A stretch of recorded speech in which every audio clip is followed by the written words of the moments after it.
읽기를 했는데 유대부터 오해까지 다 봤어 한 번에. 그래서 야 이게 목사가 이게 토요일 밤에 새벽까지 그걸 보고 있다니 말이 되냐. 애통하고 회개할 마음이 들어야 되는데 그게 재밌더라고요.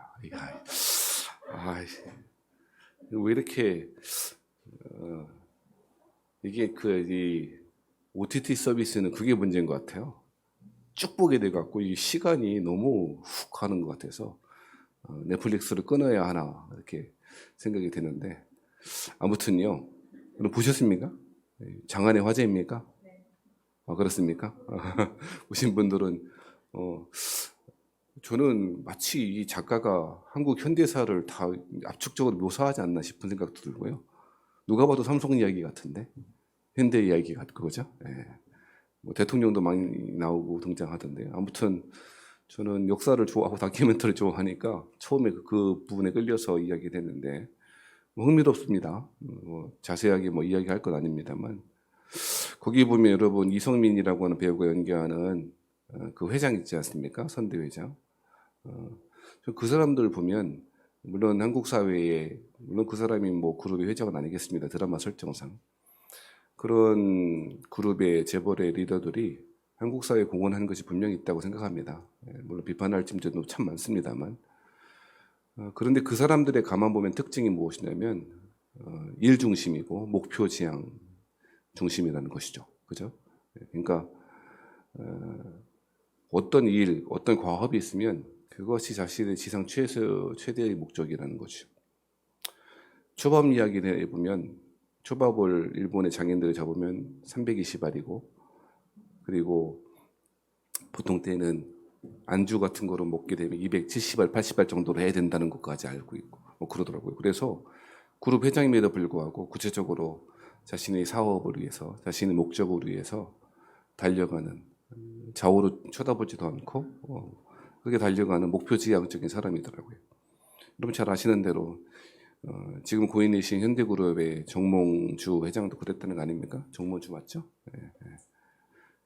그분도 외국 어디에 가서 그랬다잖아요. 사진 한 장 보여주고 해변가 사진 한 장 보여주고 박대준이죠. 현대가 아니고 박대준 이제 포스코 회장 포항제철 회장이 그랬다는 거 아닙니까? 사진 한 장 보여주고 여기다가 뭘 짓겠다고 출강소 짓겠다고 했나 뭐 그랬다나 헷갈리는데 현대입니까?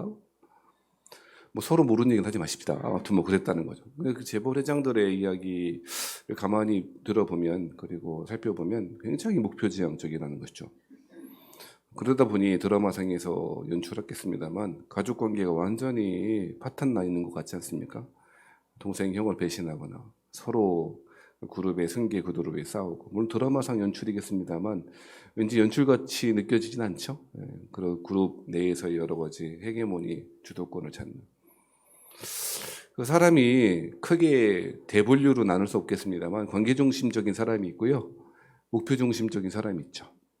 일반적으로 여성분들은 관계중심적이고요. 일반적으로 남성분들은 목표지향적, 과합지향적이고요. 그래서 언어도 다르대요. 언어도. 남성분들은 정보를 전달하는 언어래요.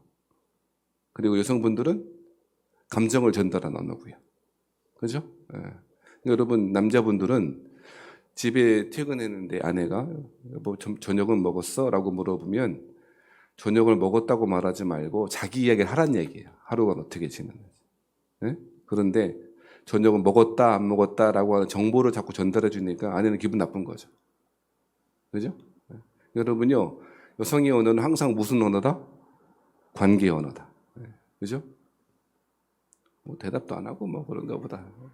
물론 이해합니다. 하루 종일 일하고 나서 지쳐갖고 와서 그냥 얼른 밥 먹고 자고 싶은데 밥을 먹었냐는 둥 회사에서 뭐 했냐 어땠냐는 귀찮죠.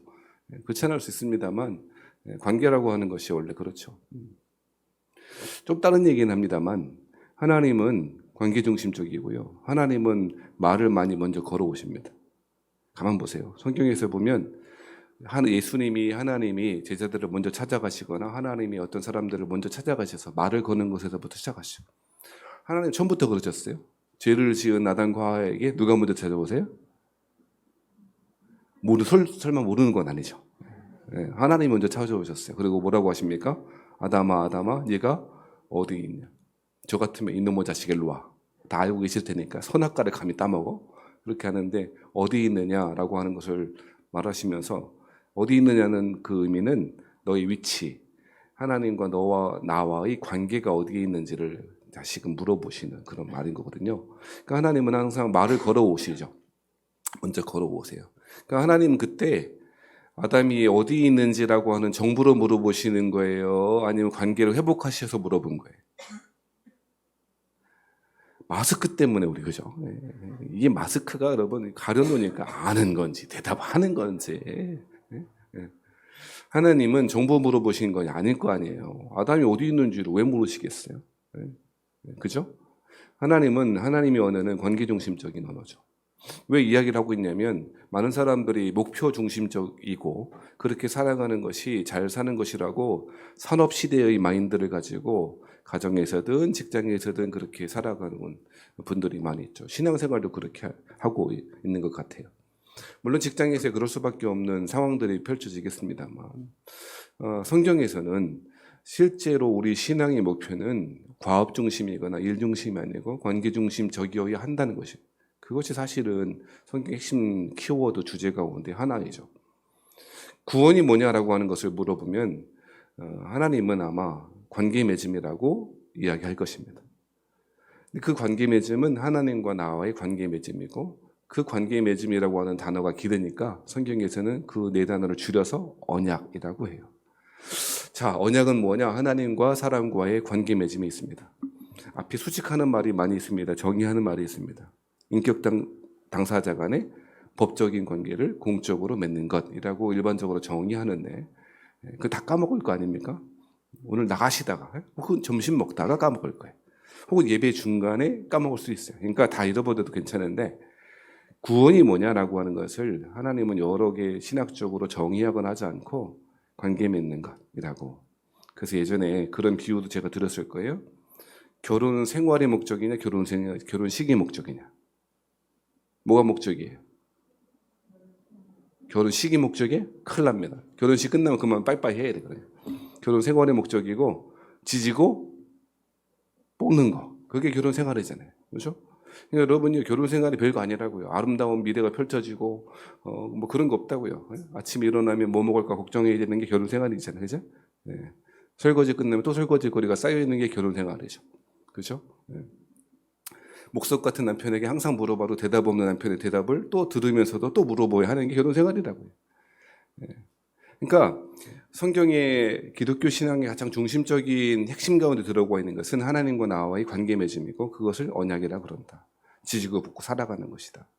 그러니까 여러분요, 하나님과 함께 관계 맺고 기독교 신앙을 갖는다는 것은 하나님과의 그런 일상의 관계를 신실하게 살아가는 것이죠. 특별한 무엇인가라고 생각하지 않았으면 좋겠다는 거예요. 우린 자꾸 윌리엄 캐리와 같은 위대한 선교사, 저 아프리카로 갔다는 저 리빙스톤 선교사, 뭐 이런 사람들, 그리고 그 좋은 학교, 미국에서 유명한 학교를 나오고 졸업하자마자 남미로 가서 그냥 그 순교했다는 누구 뭐 이런 이야기 자꾸 들으니까 특별한 무엇인가 아주 사람들이 동경하고 그럴 만한 것이 신앙의 아주 모범이거나 그렇게 다 살아가야 될 거라고 생각하는데 그렇지 않다는 거죠. 여러분 결혼 생활이나 가정 생활이나 자녀들과 관계 맺으며 살아갈 때 항상 특별해요. 대부분은 평범해요. 그죠? 여러분 아내들한테 꽃 선물 하시잖아요. 그죠? 엄청 큰 꽃 선물 안 하세요? 왜 돈 주고 쓰레기를 사오냐 이렇게는 안 하실 거잖아요. 말은 그렇게 하지만 꽃 선물하면 싫어하는 여성분들이 본 적이 없어요. 근데 여러분 생각해 보세요. 날마다 꽃바구니를 선물하면 그게 제정신이에요? 정신이 나간 거예요? 그렇죠. 가끔가다 해야지. 가끔가다 해야지. 날마다 우린 모두 다가 최수종이 될 수는 없잖아요. 무슨 얘기를 지금 하고 있냐면 하나님과의 관계라고 하는 것은 누군가 그랬다듯이 간증의 주인공처럼 특별한 무엇인가 이루어져야지 신앙생활 잘하고 있는 것이 아니라고요. 이해되세요? 특별한 목적을 가지고 그 목표를 향하여 다름질하는 것도 중요할 수 있어요. 그러니까 자꾸 다른 건 몰라도 성경에 읽다가 그 눈에 꽂히는 단어가 있잖아요. 표대를 향하여 다름박질하기를 힘썼노라. 사도 바울 정도 되니까 그런 거예요. 예. 우리는 하나님이 우리에게 주신 삶의 지경 가운데 신실하게 하나님과 지지고 보고 살아가는 것이 구원의 신의 기독교 신앙의 삶을 신실하게 살아가는 거라고요. 그죠? 왜 이야기했냐? 언약이라고 하는 것은 하나님과 나와 뭐 하는 거라고요? 관계 맺는 거라고요. 관계 맺는다는 것은 특별하지 않다는 거예요. 우리가 생각하듯이 특별하지 않다는 거예요. 날마다 이벤트 하는 남편이 좋아요? 아니면 제때제때 들어와서 밥 먹고 출근하고 퇴근하는 남편이 좋아요? 둘 다 싫군요. 적당히 해야 돼요.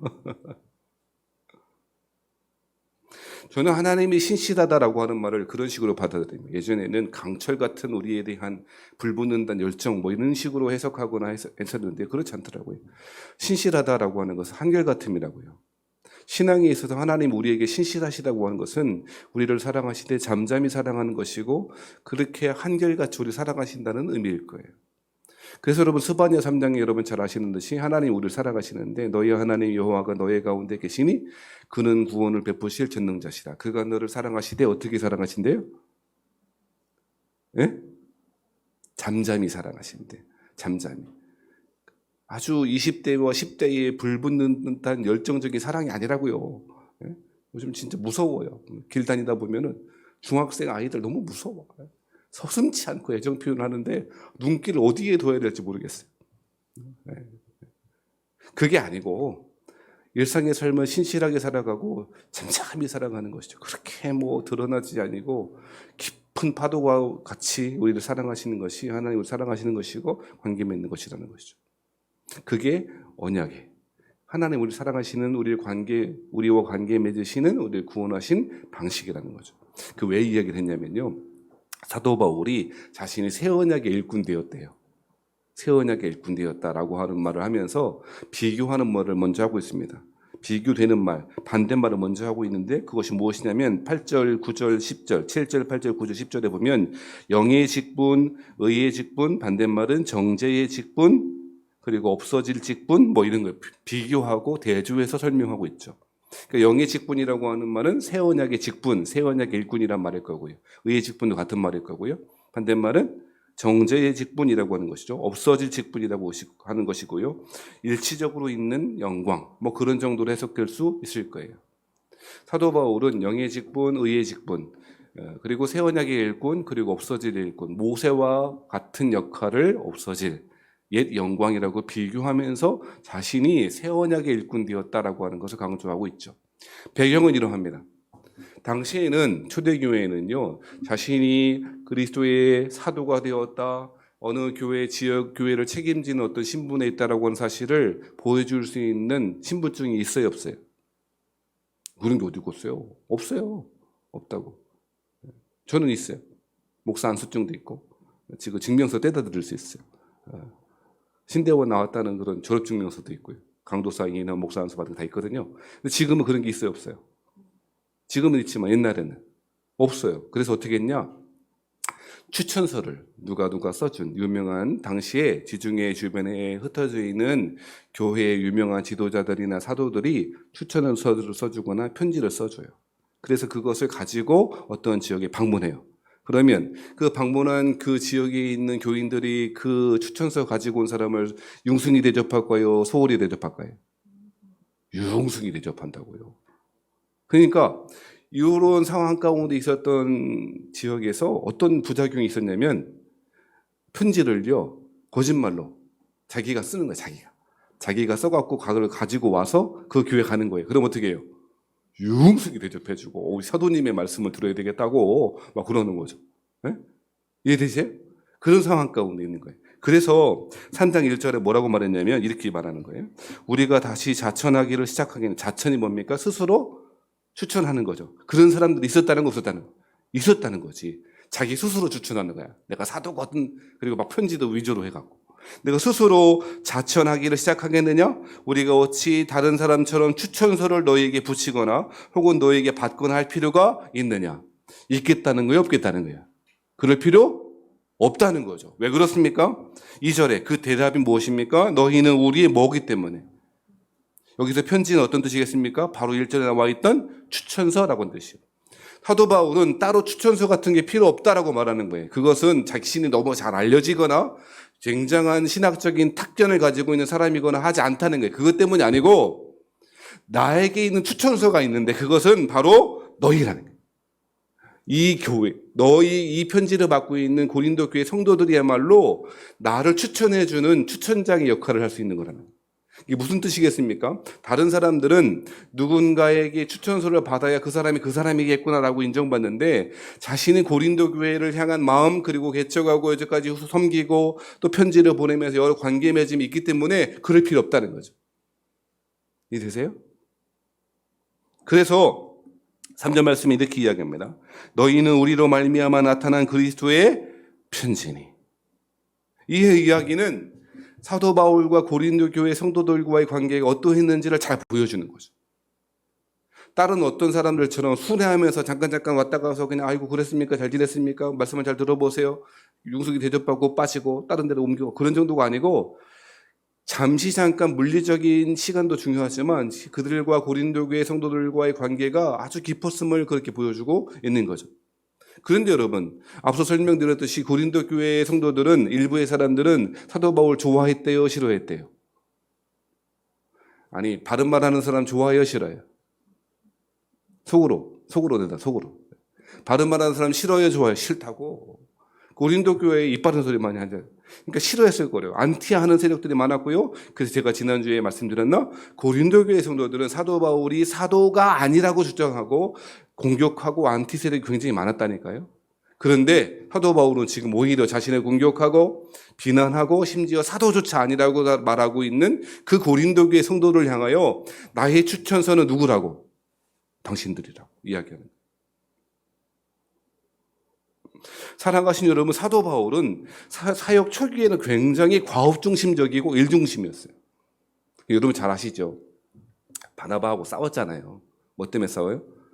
선교를 가야 되는데 마가라고 하는 이 철부지를 데리고 가야 되느냐 안 가고 처음에 데리고 갔더니 그냥 잘 못 견디겠어 힘들어서 그랬는가 봐요. 그래서 마가가 저기 혼자 컴백홈했잖아요. 그러니까 바울은 열받았어요. 감히 선교 사역을 하나님 부르셨는데 중간에 돌아와? 말이 돼?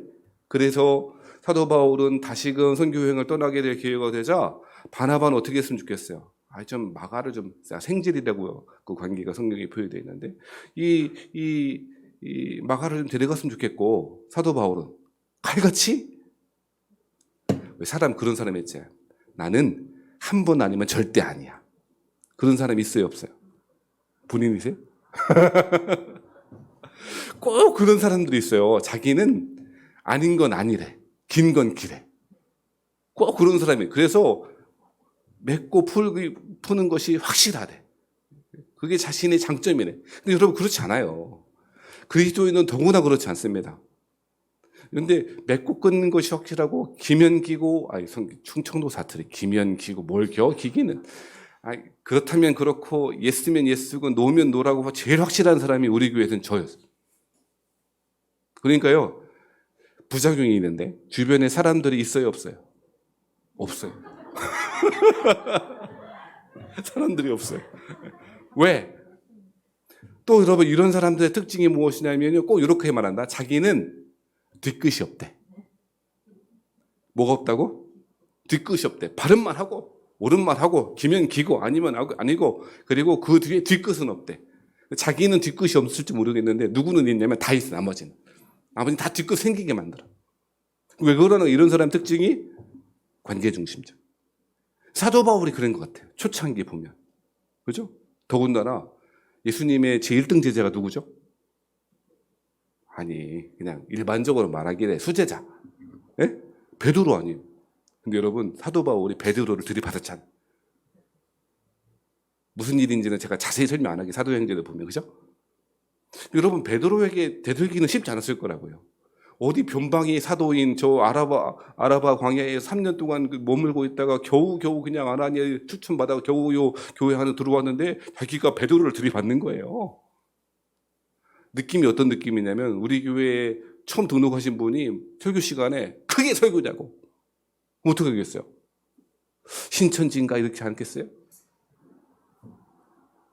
사도 바울은 초창기 그의 모습, 그리스도를 만난 다음에 만나고 회심하고 초창기에 가면 보면 굉장히 사역 중심이었던 것 같아요. 아무것도 안 보여요. 오로지 목표, 자신의 과업 중심으로 뛰어가는 사람이에요. 정말.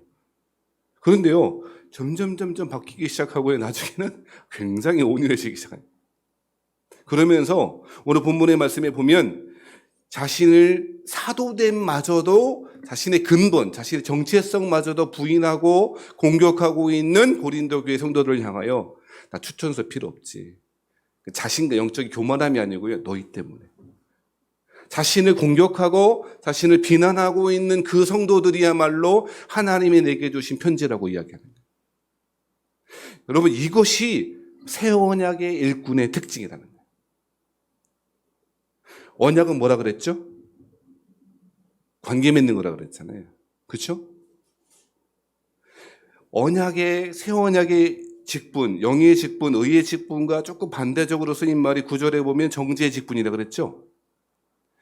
여러분, 정죄의 직분이라고 하는 것은 구약의 율법을 상징하는 그런 걸 거예요. 그죠? 구약의 율법의 기본적인 기능이 무엇입니까? 법이 있음으로 말미암아 죄를 깨닫게 하는 거죠. 우리나라의 형법의 대원칙 가운데 하나가 죄형 법정주의라는 게 있대요. 죄와 형벌은 법으로 정한다는 거예요. 예? 그게 대원칙이거든요. 그래서 우리가 생각할 때 죄인 것 같아도 우리의 형법이나 다른 행정벌로 이것이 죄라고 정해놓고 이것이 죄면 이렇게 벌을 받는다고 정해놓지 않으면 벌 받지 않아요. 마치 여러분, 구약의 율법 그리고 구약의 선지자들의 기능이 구절의 표현처럼 정죄의 직분인 것처럼 율법을 통하여 그 사람이 하나님의 말씀에서 얼마나 벗어나는지, 어떤 죄를 짓고 있는지라고 하는 것을 보여주고 기능하고 있죠. 기능적이라는 거예요. 그죠? 반면에 새 언약의 직분, 의의 직분, 영의 직분은 그렇지 않고 그 사람의 죄를 드러내서 죄를 깨닫게 하는 것에 그치지 않고 관계를 회복하게 하고 화평의 관계를 주어지는 것이 새 언약의 일꾼의 특징이라는 거예요. 이해되시면 아멘. 이게 쉽게 설명하려고 제가 애를 쓰고 있는데, 그래서 예레미야 31장 31절도 이야기해야 되고요, 에스겔 37장도 이야기해야 돼요. 이 새 언약의 직분이라고 하는 말, 이 새 언약이라고 하는 말을요, 에스겔 37장 26절에는 뭐라고 표현하기도 했냐면 화평의 언약이라고 표현했어요. 이것은 화평의 언약이라고 하는 말을 통하여 언약이 가지는 기본적인 특성, 그 근원적인 원리를 잘 설명해 주고 있는 거죠. 언약은 그 근원적인 그 개념이 뭐냐? 화평이라는 거예요. 화평이 뭡니까? 샬롬이라는 거죠. 관계의 회복이라는 거예요. 성경은요, 아주 하나의 주제로 일관되게 이야기해요. 의가 뭡니까? 관계의 회복. 누구와? 하나님과의 관계 회복을 의인됨이라고 하는 거예요. 언약은 관계 맺음이에요. 구원도 관계 맺음. 사도 바울은 자신을 공격하고 있는 고린도 교회 성도들을 향하여 정죄의 직분을 행하고 있는 것이 아니라고 말하는 거예요. 자신은 사실 여러 가지 정죄하는 것처럼 느껴졌겠죠. 고린도 전서 같은 데 보면 굉장히 신랄하게 편지 쓰잖아요. 그런데 자신의 중심에 있는 하나님 자신을 부르신 그 이유가 누군가를 정죄하는 것에 있지 아니하고 관계의 회복, 하나님과의 관계뿐 아니라 이런 편지를 통하여 너희 스스로도, 너희 가운데에서도, 그리고 자신과 고린도 교회 성도들 사이에서도 관계가 화평을 이루는 것이야말로 자신의 일이라고 이야기하고 설명하고 있는 거예요. 이것은 이러한 화평의 직분, 영의 직분, 의의 직분, 새 언약의 일꾼됨은 사도 바울뿐 아니라 그리스도를 믿는 저와 여러분에게 공통적으로 해당하는 것이고, 하나님이 저와 여러분을 이 새 언약의 일꾼으로 부르신 거예요. 오늘날 교회가 왜 갈등합니까? 왜 다툼이 있고 왜 분쟁합니까? 사역 중심이기 때문에, 일 중심이기 때문에, 과업 중심이기 때문에 하나의 목표를 정해놓고 그것은 그저 그냥 담임 목사 혼자 대부분 교회 몇몇 리더들이 정해놓은 그 목표를 향하여 일사불란하게 뛰어가라고 자꾸 채찍질만 해요. 물론 그래야 할 때도 있습니다만 그것이 기독교 신앙의 교회됨의 목적이 아니라는 거예요. 여러분 생각해 보세요. 예를 들어 제가 우리 막내딸한테 야, 너 집안 청소 좀 해라고 하거나, 제가 되게 좋아하는 게 뭐냐면 할머니가 설거지를 이렇게 시켜주면 되게 좋아하더라고. 그죠? 근데 여러분, 애들한테 설거지를 맡기거나 청소 맡겨주면 승질 나요? 아니면 기분 좋아요? 사람마다 다르겠죠? 어떤 분들은, 야, 하지 마! 내가 할 거야. 해도 표시도 안 나고. 어떤 분들은 일만 더 만들어지고 그러니까 하지 말라는 거예요. 예? 또 어떤 분들은 저희 어머님 같은 경우에는 막 시켜. 그럼 왜 그러냐면 일 자체가 목적이기 때문에 시키는 거예요? 아니, 설거지를 진짜 하기 싫어서 시키는 거예요? 아니면 애가 좋아하고 관계 맺는 방식으로 하는 거예요? 1번입니까? 2번입니까? 1번이?